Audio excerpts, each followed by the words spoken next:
안녕하세요, 여러분. 오늘 종목 이수 페타시스 보도록 하겠습니다. 이수 페타시스가 지금 유상증자를 발표한 이후에 마이너스 22% 엄청난 폭락이 나오면서 지금 우리 주주분들의 심적 고통은 진짜 말로 표현이 안 될 정도입니다. 그래도 어제 보합권에서 장 마감을 했고요. 오늘도 비슷한 흐름을 보이고 있습니다. 여기서 추가적인 하락이 더 나오지 않는다는 거. 이거를, 다행이라고 표현을 해야 되는지 참, 그렇네요. 자, 일단은 지금 분위기가 좀 심상치가 않아요. 사실 이 밸류업의 찬물을 제대로 끼얹은 유상증자 발표. 이 이수그룹이 무슨 짓을 했어요? 호재 공시를 먼저 내놓고 시간의 상승을 유도한 다음에 시간차를 두고 오후 6시 45분에 이 그지 같은 유상증자 공지를 띄웠잖아요. 진짜 막말로 이거는 주주들을 농락한 겁니다. 네. 그러다 보니까 지금 뭐 유상증자 철회, 국민청원까지 언급이 되면서 이 주주들이 엄청나게 화를 내고 있는 상황인 거죠. 근데 뭐 일단 유상증자 공지는 나왔고요. 이제 우리가 어떻게 대응을 하느냐에 따라서 상황이 좀 달라질 수가 있을 건데 보통은요, 우리가 이 유상증자를 발표한 이후에 평균적으로 그 3회의 가격 변화가 있습니다. 먼저 첫 번째는 이 유상증자 공시가 나오기 한 달 전에요. 평균 가격을 계산해서 예정 발행가액이 정해지고요. 이후 공시 발표로부터 한 달 동안 이 예정 발행가액, 그 평균 가격을 계산해서 1차 발행가액이 나옵니다. 그리고 1차 발행가액이 나온 다음, 이제 주주분들이 이 청약을 진행할 때요. 청약일 3에서 5거래일 평균 가격을 계산해서 최종 발행가액이 나옵니다. 자, 그러니까 이 유상증자 종목에 있어서는 이 세 번의 가격 변동이 있지만 평균적으로 이 주가가 평균 가격이 떨어진다라고 하면 어떻겠어요? 애초에 지금 이스페타시스가 적지 않은 금액이죠. 5,500억을 유상증자를 발표를 했는데 여기서 만약에 평균 주가가 10% 떨어졌다라고 생각을 해보면 550억이라고 하는 금액이 마이너스가 됩니다. 근데 반대로요. 평균 주가가 10% 올라가면 무려 6천억 원이 넘는 금액을 증자를 할 수 있다는 얘기입니다. 아마 지금 이 스페타시스도요, 이 유상증자 공시를 발표하면서요, 이 유상증자를 성공시키기 위한 어떠한 계획을 다 준비를 한 이후에 발표를 했을 거예요. 근데 뭐, 이 이스페타시스가 지금 장 마감 이후에 공시를 했기 때문에, 뭐 그 어느 누구도 대응을 할 수가 없었어요. 대응을 할 수 있는 구간이 아니었다라는 거죠. 자, 지금 이 스페타시스의 차트를 보면은요, 사실 이 차트 분석은 할 것도 없고요. 이렇게 꾸역꾸역 분석을 한다고 해도 크게 의미가 없습니다. 네. 일단 제가 보는 구간은요, 여기입니다. 네. 혹시나 주가가 여기서 더 하락을 한다고 해도 이 구간은 지켜줘야 돼요. 그리고 1차 목표가는 이 정도. 자, 하지만 일단은요, 여기를 뚫어줘야 돼요. 여기를 뚫어내지 못하면요, 결국 이 아래까지 빠질 수가 있습니다. 그리고 여기서 만약에 이 구간마저 이탈을 하고 내려간다? 그럼 주가는요, 10,000원까지도 갈 수 있습니다. 네. 그래서 일단은 최악의 상황은 이렇게까지도 될 수 있다라는 부분을 어느 정도 염두를 해 두시고 대응을 하셨으면 좋겠어요. 자, 근데 지금 이수페타시스가요, 사실 이 유상증자 문제만 아니면요, 나쁠 건 없는 상황이에요. 지금 이수페타시스는 이 그룹에서 유일하게 돈을 잘 버는 계열사거든요.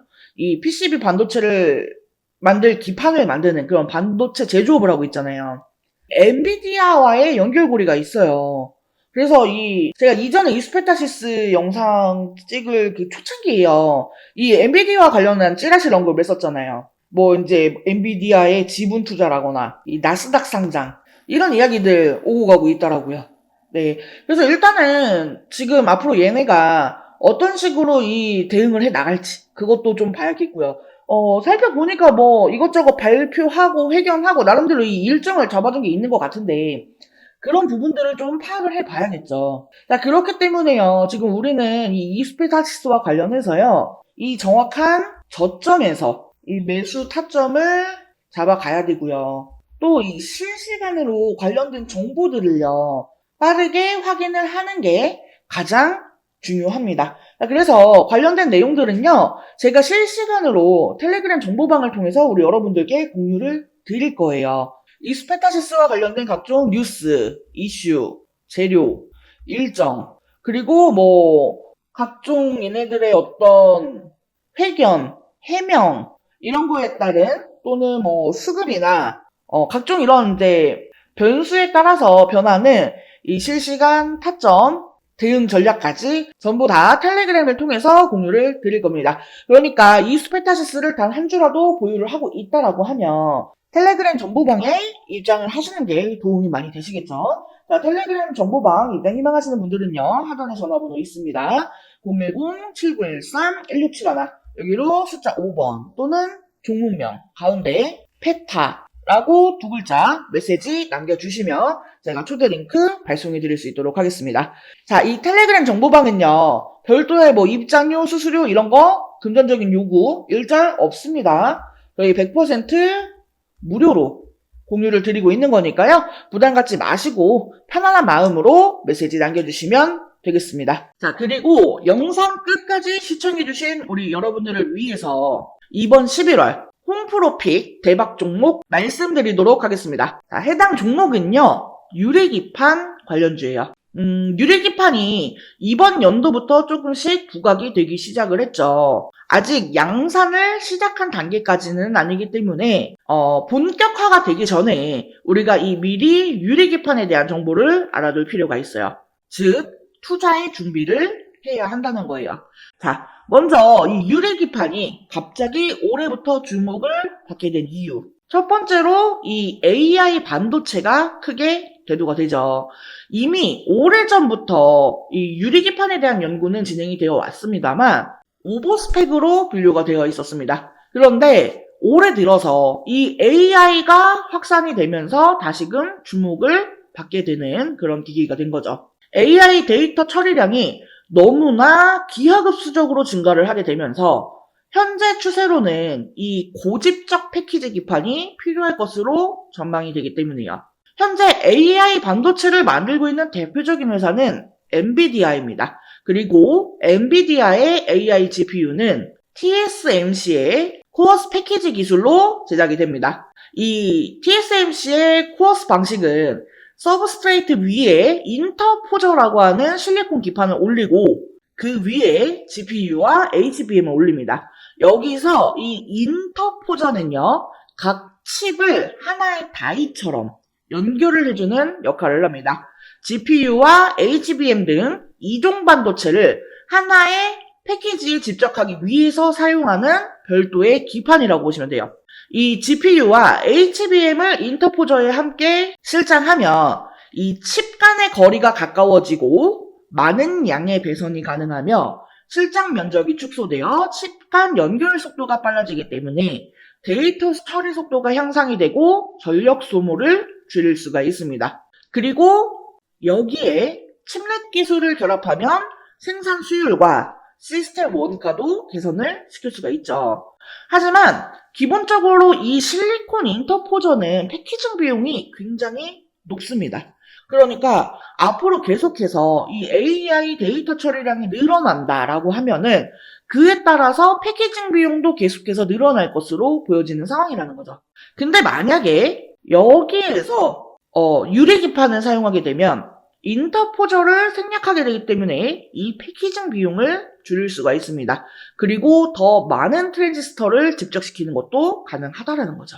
그렇기 때문에 지금 이 유리기판이 재조명이 되고 있는 거예요. 자, 그래서 제가 이 유리기판 관련주들을 좀 정리를 했습니다. 근데 우리가 이 모든 종목들을 하나하나 다 살펴보고 매매를 할 수는 없기 때문에 제가 이 기업들이 유리기판과 관련해서 얼마나 많이 이슈를 받았는가 이거에 대해서 비교를 해보니까 가장 많은 이슈를 받았던 기업이 바로 이 기업이더라고요. 그래서 이번 11화 대박 종목으로 이 기업을 준비를 한 거예요. 해당 기업의 특징을 살펴보면은 일단 반도체 패키징용 유리기판 제조 장비를 양산 라인에 최초로 공급을 한 기업입니다. TGV 등 유리 가공 장비를 선제적으로 준비해 현재 납품을 하고 있는 대장주라고 볼 수가 있겠습니다. 지금 이 종목을 포함해서요, 유리기판 3대장이라고 불리우는 종목들이 있어요. 각각 유리기판을 생산하고 장비를 담당하고 소재를 담당하는 그런 기업들입니다.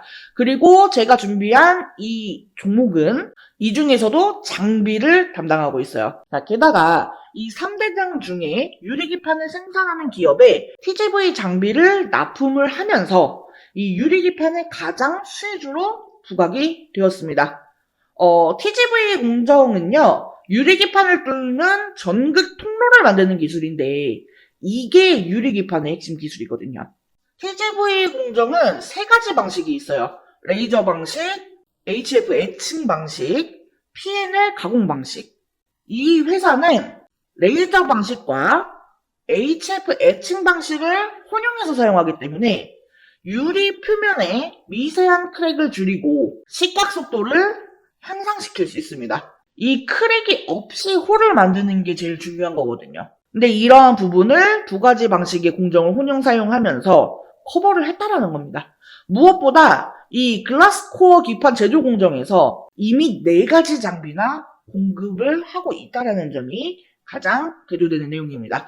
해당 종목의 차트를 같이 한번 살펴보면은 사실 이전에는 관련주였기 때문에 주가가 고만고만했습니다. 그런데 올해 들어서 이 유리기판 관련주로 부각이 되면서 역사적 고점을 만들었어요. 하지만 이후 이 반도체 업황 둔화로 주가가 급락을 했고 최근 쌍바닥을 찍고 강하게 상승 중에 있습니다. 다른 반도체주들보다 상승 흐름이 굉장히 강한 것을 볼 수가 있어요. 수급 또한 지난 한 달을 보면은요, 개인은 팔고 외인과 기관은 샀습니다. 특히나 연기금이 의미 있게 사 모으는 점을 주의 깊게 보시면 좋을 것 같아요. 자, 이 유리기판의 개발 속도를 갑자기 높이기 시작한 것은 AI 때문이라고 말씀을 드렸죠. 이전부터 꾸미기판이라면서 이 성장성에 높은 점수를 줬지만 이게 워낙에 어려운 기술이기 때문에 허들이 높았습니다. 자, 하지만 HBM에 들어가는 실리콘 인터포저의 쇼티지 지속, 그리고 실리콘 인터포저보다 싸고 매력이 많은 글라스 기판은 이 자본을 들여서 개발 속도를 높일 수밖에 없는 상황이에요. 제가 앞에 유리기판 3대장이라고 하면서 말씀을 드렸어요. 근데 사실 이 중에 진짜 대장주는 이 유리기판을 생산하는 종목이에요. 하지만 해당 기업은 아직까지 개발 진행 단계에 있기 때문에 적자가 지속되는 중이죠. 그나마 제가 이번 11월 대박 종목으로 픽한 이 기업은 장비주에 해당이 되기 때문에 실적이 유리기판을 생산하는 종목보다 선반영이 될 수가 있습니다. 또한 시총이 작은 소형주이기 때문에요. 가볍게 움직일 수 있다라는 매력도 있고요. 소형주 중에서는 이 기업이 대장주라고 볼 수가 있겠습니다. HBM과 관련해서 직접적인 수혜는 국내 기업에서 많지 않았어요. 하지만 이 유리기판 관련주는 디스플레이 밸류체인 기업들이 기존에 유리 가공을 해왔기 때문에 관련주들이 많은 편이고 그 중에서도 대장주이기 때문에 충분히 기대를 해봐도 된다라는 점에서 이번 11월 대박 종목으로 정프로가 픽을 한 거고요. 해당 종목과 관련한 내용이 궁금하신 분들은요. 010-7913-1671 여기로 대박이라고 2글자 메시지 남겨주시면 제가 관련 자료와 함께 타점, 대응 전략을 공유해드릴 수 있도록 하겠습니다. 자, 이번 영상은 여기서 마치도록 하겠습니다. 제 영상이 조금이라도 도움되었다면 구독, 좋아요, 알림 설정 한 번씩 부탁드릴게요. 오늘도 영상 시청해주셔서 감사합니다. 다음 영상에서 또 뵙겠습니다.